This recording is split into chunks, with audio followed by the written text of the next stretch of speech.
O olfato é o menos compreendido dos nossos sentidos, em parte porque é muito subjetivo e sua pesquisa em animais não é tão fácil quanto para outros sentidos. A estrutura responsável pela detecção do olfato é a membrana olfatória, mas antes de vê-la, é importante termos uma ideia sobre a cavidade nasal. A cavidade nasal é limitada superiormente por um osso chamado etimoide. Veja nesta imagem que o etimoide está entre a cavidade nasal e a cavidade craniana.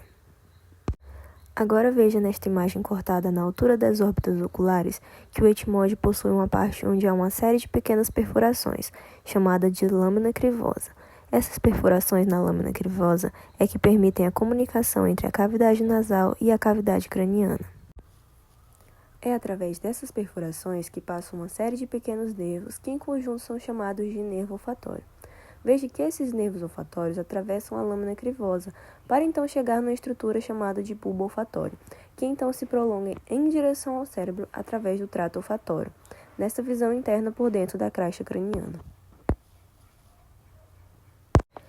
Entendidos esses conceitos iniciais, vamos agora entender a membrana olfatória. A membrana olfatória ocupa a porção superior da cavidade nasal que se estende sob a porção superior septo-nasal e dobrando-se lateralmente sobre a concha superior nasal e uma parte da concha nasal média. Aqui vemos a representação da membrana olfatória. As células olfatórias são neurônios bipolares derivados originalmente do sistema nervoso central, e há aproximadamente 100 milhões deles no epitélio olfatório. Entre as células olfatórias, há uma série de células que dão suporte estrutural ao epitélio olfatório. Perceba que no ápice das células olfatórias há cílios, chamados de cílios olfatórios. Estes cílios projetam-se no muco da cavidade nasal, sendo este produzido pelas células de Bowman. Os cílios olfatórios são as estruturas que detectam os odores. As moléculas de odor entram pelo nariz passando pelo muco, então atingindo os cílios das células olfatórias, onde estão presentes proteínas receptoras. Para que uma molécula possa ser detectada pelo trato olfatório, ela precisa ser volátil e parcialmente solúvel em água e gordura, para que possa passar através da mucosa nasal. O receptor presente nos cílios das células olfatórias é uma proteína cuja porção extracelular possui o sítio de ligação para a molécula odorante. A porção intracelular está associada à proteína G, um heterotrímero constituído pelas porções alfa, beta e gama.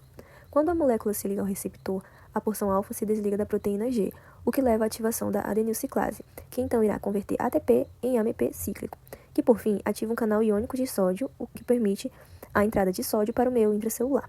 O aumento das cargas positivas no interior da célula olfatória excita um nervo olfatório que irá levar a informação em direção ao sistema nervoso central. Este mecanismo é importante na amplificação do sinal, pois cada proteína G ativada é capaz de ativar diversas moléculas de AMP cíclico, porque, por sua vez, abre diversos canais iônicos. Assim, mesmo poucas moléculas são capazes de induzir a percepção do odor. Um exemplo prático disso é a adição de metilmercaptano ao gás, o que faz com que consigamos perceber, mesmo pequenos vazamentos. De forma curiosa, embora o olfato consiga perceber pequenas concentrações de moléculas odorantes, uma concentração de apenas 10 a 50 vezes ou linear de detecção já causa a sensação olfativa máxima. Isso se dá ao fato de que a nossa espécie, o olfato está mais comprometido à percepção de presença ou ausência da molécula odorante, mais do que com a sua concentração.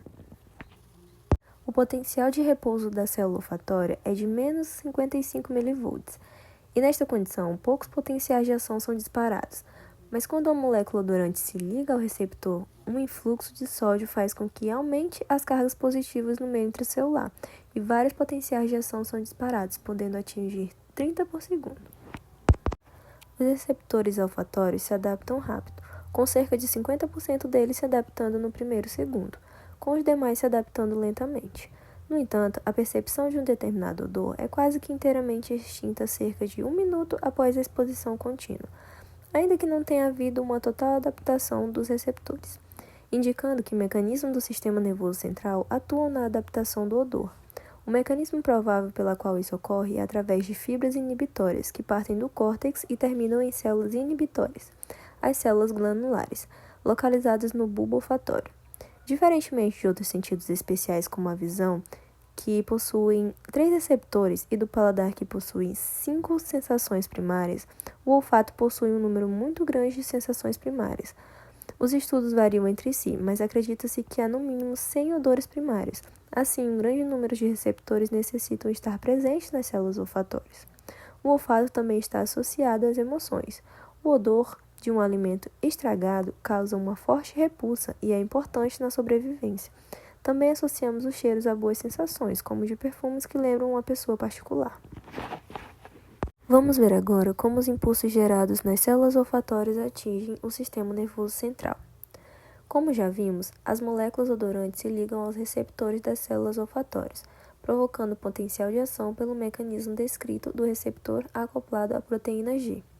Esse potencial passa das células olfatórias e, através do nervo olfatório, atinge alguns dos milhares de glômerulos no bulbo olfatório. Cada um dos glômerulos recebe cerca de 20.000 axônios provenientes das células olfatórias. Repare que, em cada glômerulo, há uma comunicação dos dendritos de grandes células mitrais, cerca de 25 por glômerulo. Mas há também a comunicação de dendritos de células menores, chamadas de células em tufo. Esses dendritos recebem sinapses do neurônio das células olfatórias e transmitem esses sinais através do trato olfatório. Esse trato entra no cérebro entre o mesencéfalo e o cérebro, onde então se dividem em duas vias: a estria medial, que vai para a área olfatória medial, e a estria lateral, que se dirige para as regiões corticais. A área olfatória medial representa um sistema mais primitivo, ao passo que a lateral é mais recente filogeneticamente. A área olfatória medial consiste de um grupo de núcleos localizados imediatamente anteriores ao hipotálamo, principalmente na região da comissura anterior. O principal destes núcleos é o núcleo septal, que envia projeções ao hipotálamo. Esta região é relacionada a comportamentos básicos, como a salivação e lamber os lábios, e outros comportamentos básicos relacionados ao odor do alimento. O córtex olfatório situa-se na parte inferior do lobo temporal e é composto principalmente pelo córtex periforme e pré-periforme. Outra região associada ao olfato é o córtex das amígdalas cerebelares.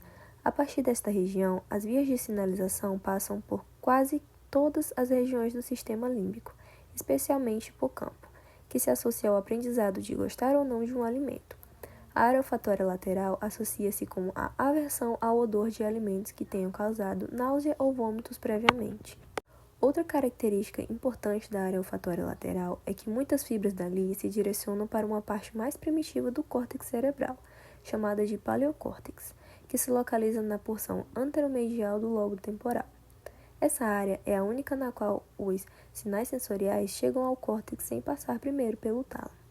Há uma via olfatória filogeneticamente mais recente que passa pelo tálamo, via núcleo tálamico dorso medial, e então para o quadrante posterior do córtex óptico frontal. Estudos em macacos indicam que esta área está associada à análise consciente do olfato.